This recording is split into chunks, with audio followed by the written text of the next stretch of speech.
So, if there's a musical force, a cultural force that has really come to the forefront in the last 10 or 15 years, it has to be K pop, Korean pop, or even Korean dramas and Korean culture in general. The stars of this movement are incredibly good looking, they have flawless skin, the productions are crazy.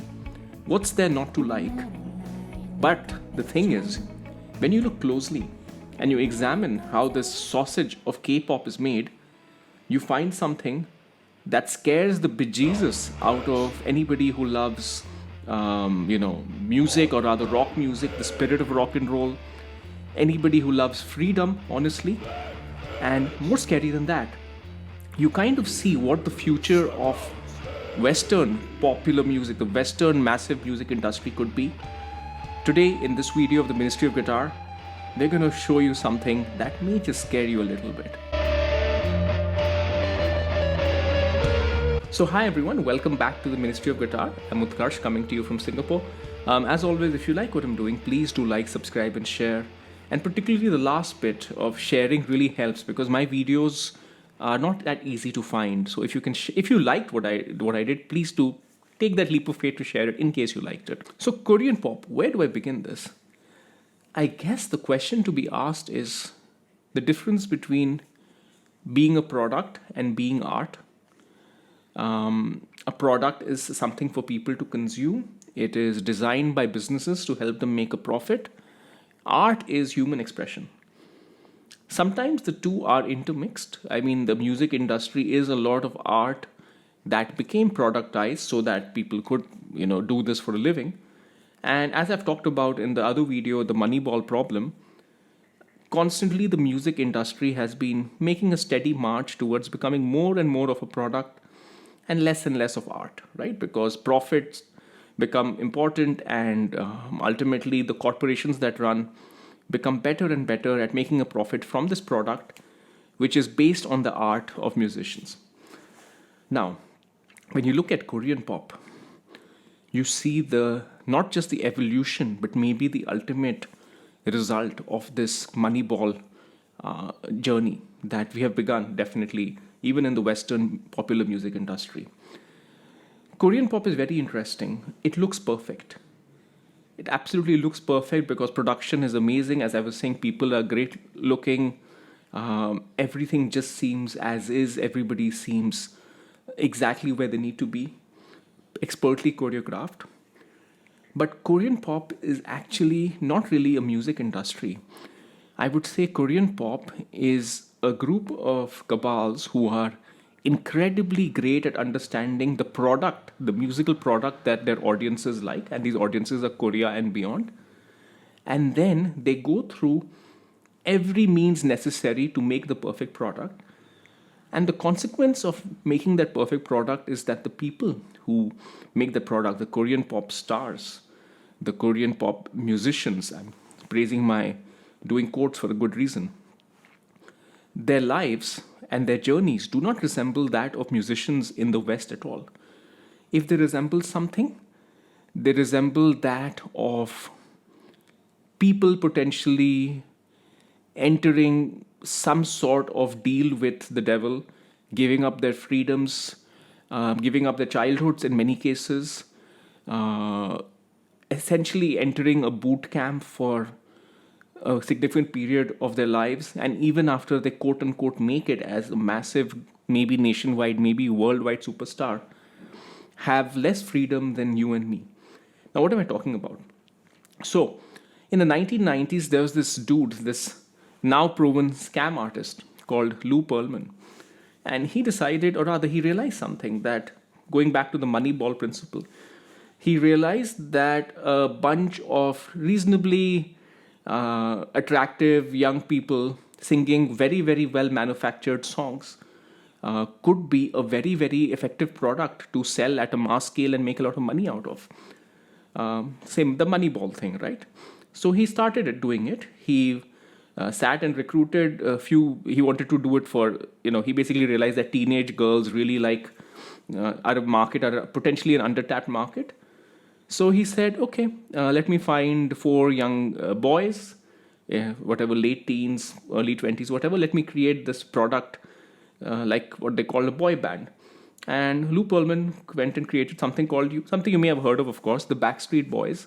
And then, of course, together he also created NSYNC.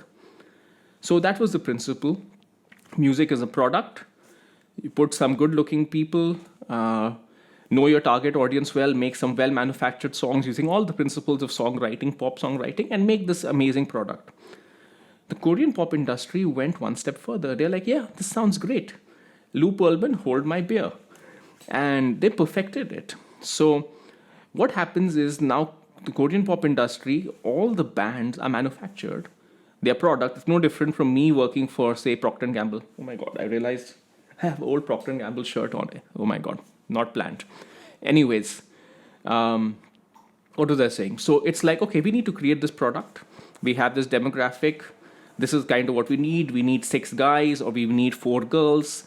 They need to look a certain way. Each of them needs to have a certain backstory. All of this can be manufactured. All of them needs to project a certain image. Do you know recently there was a huge controversy because one of the K-pop stars, she revealed that they discovered that she had a boyfriend. It was the biggest controversy. She had to apologize. The fans said, "Is it not enough are we not enough for you?" And then she had to apologize. No, I don't have a boyfriend. This is almost like the people pretending in the 1960s that John Lennon is single. It's almost harking back to that era of Western pop music. So these folks, they enter a boot camp in their teens. And by the way, it's not a guarantee. What happens is it's like, now here's where you may think it's a positive term that I'm using, but I don't think it is. But it's almost like the Olympic trials or sport trials where thousands and thousands of young people enter these boot camps. They train for years, learning how to dance, learning how to sing, learning how to move perfectly. And then they audition and then they pick the best of the lot based on all of these skills, not necessarily music or songwriting, but can they sing? Singing is important. And of course, can they dance? And then they choose a few people and then those people go through the boot camps and then you have the companies, these industries have a bunch of recruits that they can decide, okay, we want to allocate, okay, we need this kind of a band, that kind of a band, this is a target market. Let's allocate, let's put these folks together, let's put these folks together. All completely manufactured as a product for the sake of creating a profit, for making money, going back to the productization versus art. Now, you might say, what's wrong with this? That's cool, right? Economy, capitalism, all great. I'm also, by the way, a big fan of capitalism. But I think certain things I do believe that you need to retain the art, the innocence in it. And for me, call me idealistic, I think music, movies is part of it. And that's one reason why I really dislike all these superhero franchises. I dislike all franchises when it comes to movie making. I believe in you need to have great stories, kind of what you used to have back in the 60s and 70s. Until companies discovered that, hey, you can just make this part 1, part 2, part 3, part 4. And then, of course, with like Marvel with Iron Man, then Iron Man led to this and that and Avengers and all of that. So I dislike that. Anyways, back to this. What's the problem with this? Maybe the musicians who are making this, musicians again, maybe the kids, maybe the people who are making this deal with the devil, giving up their freedom, giving up their lives for the sake of superstardom. Maybe they want it.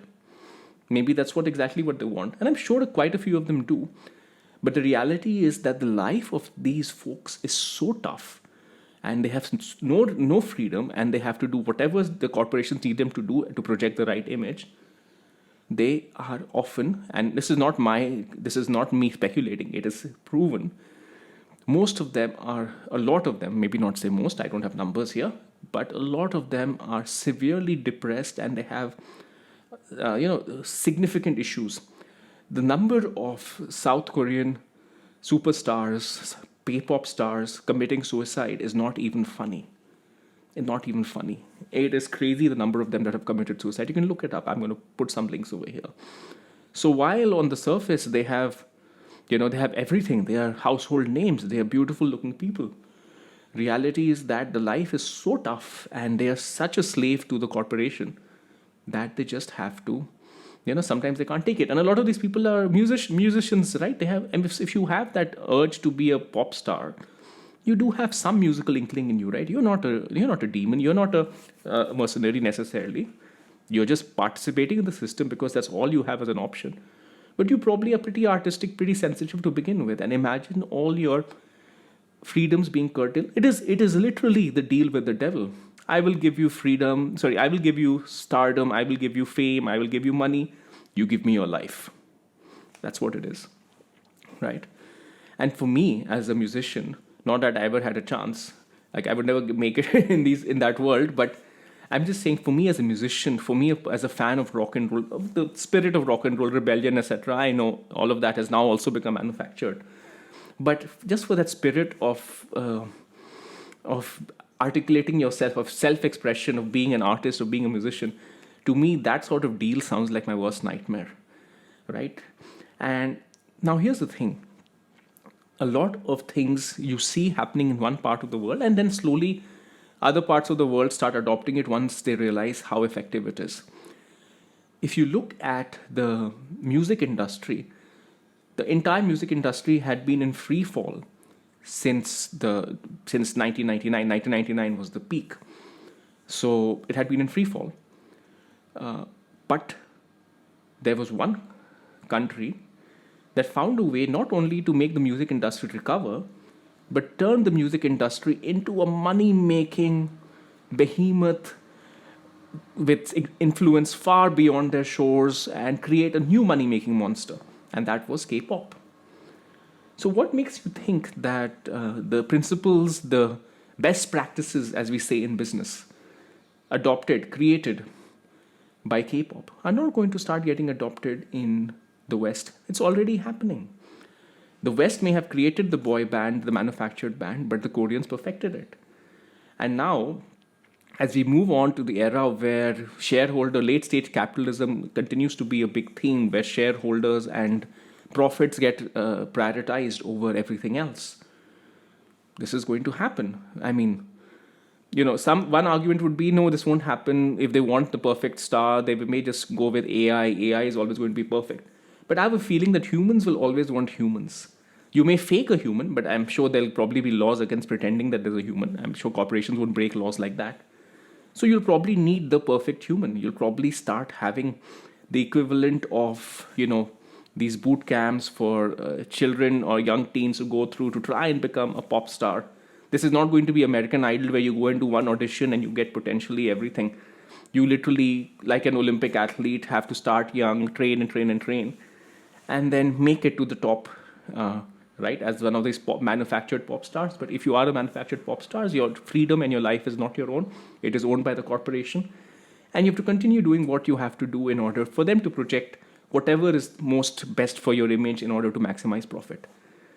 I really hope this doesn't happen. I really hope that this way of running the music industry remains the South Korean phenomenon. But somehow I'm not that optimistic. And I know the profit nature seeking of corporations. Again, I'm looking at my shirt.